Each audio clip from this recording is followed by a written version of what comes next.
We are live in St. John this morning with a focus on how tariffs will impact the people of New Brunswick. This is a port city, as we know, a critical and vital part of Canada's transportation infrastructure. So joining me right now, you can see him, and we're about to talk to him, the CEO of Port St. John, Craig Bell Estabrooks. Great to have you with us this morning. Thank you for having me. My pleasure. Especially at this location, office that way. Absolutely. Office is that way. Yeah. We've talked about the percentage of goods that flow into the U.S. We're talking about more than 90% of the international goods from New Brunswick flow into the U.S.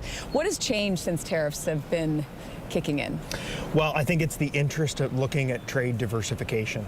So we're talking to more and more Canadian, New Brunswick-based exporters that are looking at finding new markets. So today, our growing container business at the Port of St. John, we have 5 weekly services, none of which call the United States. All our weekly services today, from a container standpoint, go north-south, so Latin America and the Caribbean, and then the big growth area that we've experienced over the last number of years is to Europe, both North Europe and in the Mediterranean. So for exporters looking at potentially shifting a bit of that 90% that's going to the United States, we offer a very attractive export facility.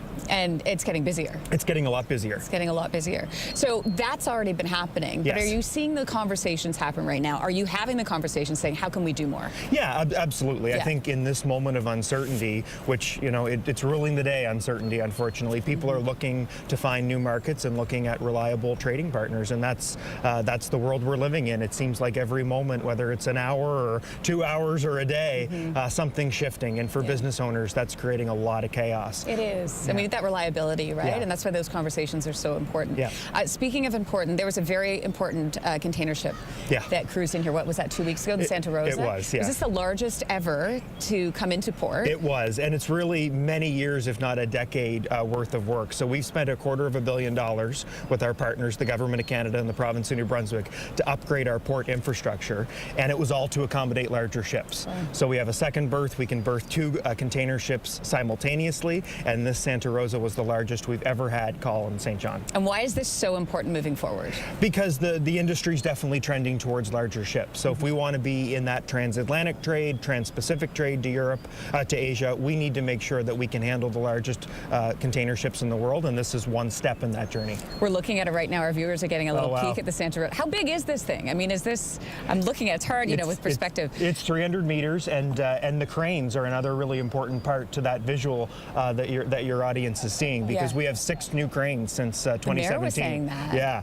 and 4 of them within the last 18 months. So that's a really big change for us, and that can also help us service these larger vessels as well. Should we talk about potash? Sure. We should. Right now, there's a 10% tariff on potash. Yes. You see opportunity here. I do. So right now, again, 90% of potash from Saskatchewan goes to the United States, and that's a very crucial market for them and always will be.